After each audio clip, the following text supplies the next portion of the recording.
आज मैं आपके साथ अपने ज़ोमैटो का लाइव ऑर्डर शेयर कर रही हूँ। मैं अपने घर के खाने के लिए खाना बना रही थी और ब्लॉग शूट कर रही थी। इसी बीच में मुझे ज़ोमैटो से ऑर्डर आ जाता है। ऑर्डर था 3 प्लेन पराठे और 1 सेव टमाटर की सब्ज़ी का। तो बीच में मैं ये ऑर्डर पहले प्रिपेयर करने लगती हूँ। मैं अपने घर के खाने का सामान साइड में कर देती हूँ, कुकर नीचे रख देती हूँ और पहले ज़ोमैटो का प्रिपरेशन करना चालू कर देती हूँ। ये मैंने फ्रंट कैमरे से शूट किया है, इसलिए आपको थोड़ा-सा उल्टा-पुल्टा दिख रहा था ऑर्डर, उसमें मिरर इमेज बन रही थी।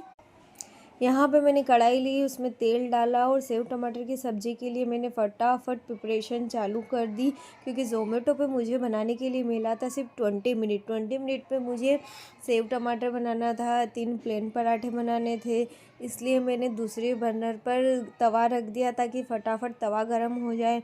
और आटा तो मेरे घर के खाने का मैं खाना बना ही रही थी, तो मेरे पास में गूँथा हुआ रखा था, तो मैंने उसी के पराठे बना दिए और अपने घर के खाने के लिए फिर मैंने दूसरा आटा गूँथ लिया। मेरे पास बर्नर भी 2 ही है और काम करने वाली भी मैं अकेली हूँ, इसलिए थोड़ा-सा मैं फट-फट हड़बड़ाहट में काम करती हूँ प्रिपरेशन। तो ये एक साइड मेरी कढ़ाई में ग्रेवी बन रही है और दूसरी साइड में पराठे बेल रही हूँ। जब आप अकेले होते हो और जब ऑर्डर आ जाता है और बल्क ऑर्डर आ जाता है साथ में और 2-3 ऑर्डर आ जाता है, तो बहुत ही मैनेज करना बहुत मुश्किल हो जाता है, क्योंकि बर्नर भी 2 ही हैं और काम करने वाली मैं ही अकेली हूँ। बट थोड़ा-सा स्ट्रगल रहता है शुरू में, बाद में अगर आप ऑर्डर कंटिन्यू लेते जाते हो, थोड़े पुराने होते जाते हो, तो आपको एक्सपीरियंस हो जाता है, आपकी स्पीड भी इंक्रीज़ हो जाती है।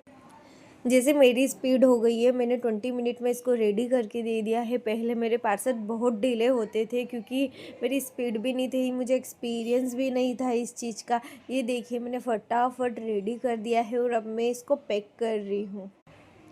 पैक करने के लिए सब्ज़ी के लिए मैं कंटेनर यूज़ करती हूँ, क्योंकि हमें नहीं पता होता है कि हमारा जो कस्टमर है वो स्टूडेंट है या बाहर से कोई है या घर पे है।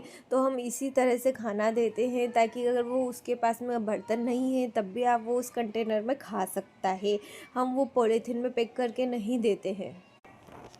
उसके बाद मैं ज़ोमैटो की टेप लगा रही हूँ इस पे। ये ज़ोमैटो की टेप है, ज़ोमैटो की तरफ से फ्री मिलती है हमको।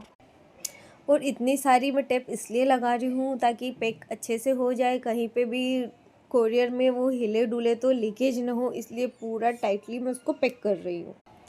उसके बाद मैंने बटर पेपर लिया, बटर पेपर पे ये तीनों पराठे अच्छे से पैक कर दिए। बटर पेपर इसलिए यूज़ करते हैं ताकि पराठे गर्म रहे और कस्टमर को गरम-गरम खाना सर्व हो।